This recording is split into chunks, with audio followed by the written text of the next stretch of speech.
वंदे मातरम बच्चों, आज संस्कृत चतुर्थ पाठा सुभाषतानी श्लोक का अर्थ पढ़ेंगे। यथा खनन खनित्रेण नर्वादुगच्छति तथा गुरुगतां विद्यां सुश्रुतिगच्छति।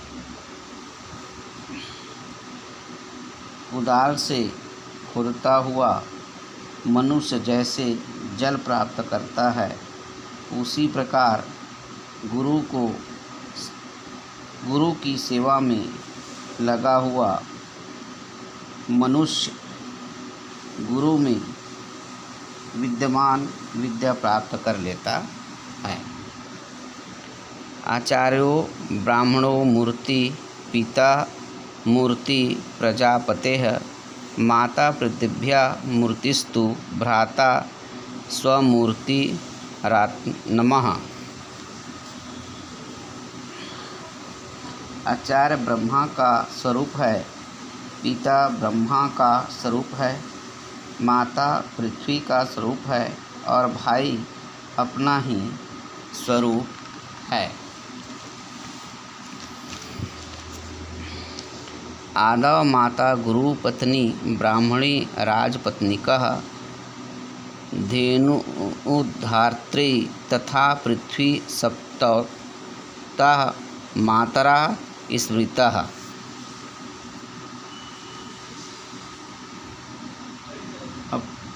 अपनी जननी गुरु पत्नी ब्रह्मांड पत्नी राजा की पत्नी गाय धाय माँ और पृथ्वी, ये 7 माताएं कही जाती है।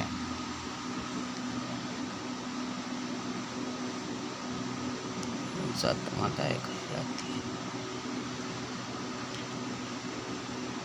अन्नदाता भयत्राता विद्यादाता तथैव च जनिता चोपनेता च पंचायते पितरा स्मृताः। अन्न या भोजन देने वाला, अन्न देने वाला, भय से बचाने वाला, विद्या देने वाला, जन्म देने वाला और यज्ञोपवीत आदि संस्कार करने वाला, ये 5 पिता कहे गए हैं। सत्यम माता पिता ज्ञानम धर्मो भ्राता दया सखा शांति पत्नी क्षमा पुत्र षडते मम बंधवा। सत्य मेरी माता है, ज्ञान पिता है, धर्म भाई है, दया मित्र है, शांति पत्नी है और क्षमा पुत्र है, ये 6 मेरे परिवार है। रूप यौनम संपन्ना विशाल कुल संभवा विद्याहीना न शोभते निर्गंधायुव किंशुकः। जो विद्याहीन हैं वे यदि रूप और यौन में संपन्न हो तथा उच्च कुल में उत्पन्न हुए हो तो भी गंधहीन टेसु के फूल की तरह शोभा नहीं पाते। नमन्ति फलिनो वृक्षा नमन्ति गुणिनो जनाः शुष्क वृक्षास्य मूर्खास्य न नमन्ति कदाचन।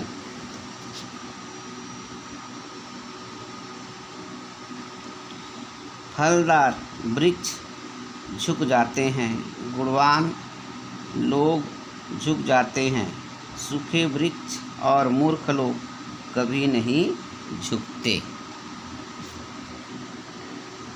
को नायति वंशम लोके मुखे पिंडेन पुरितः मृगेपि मुखलेपेन करोति मधुरध्वनिः।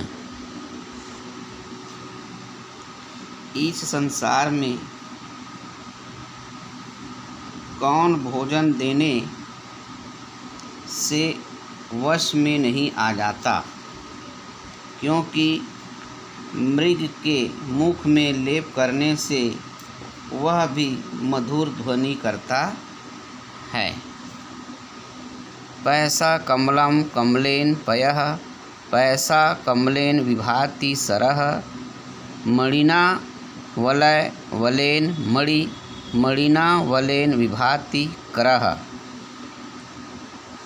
शशिना च निशा निशया च शशि शशिना निशया च विभाति नभः कविना च विभुना च कविना विभुना च विभाति सभा।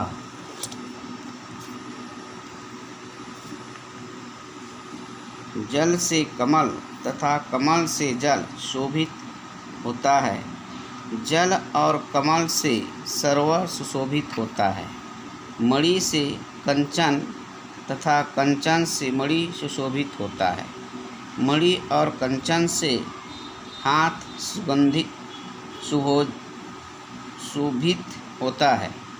चंद्रमा से रात्रि रात्रि से चंद्रमा सुशोभित होता है। चंद्रमा और रात्रि से आकाश सुशोभित होता है। कवि से राजा राजा से कवि सुशोभित होता है। कवि और राजा से सभा सुशोभित होती है। नरकम गगनम श्रेष्ठम दानवगणौ दहनम वरम वरम प्रपतनम चाब्धौ न वरम परशासनम। नरक में जाना श्रेष्ठ है। जंगल की आग में जल जाना अच्छा है। समुद्र के आघात जल में डूब जाना भी उत्तम है, किंतु परतंत्र में रहना अच्छा नहीं है।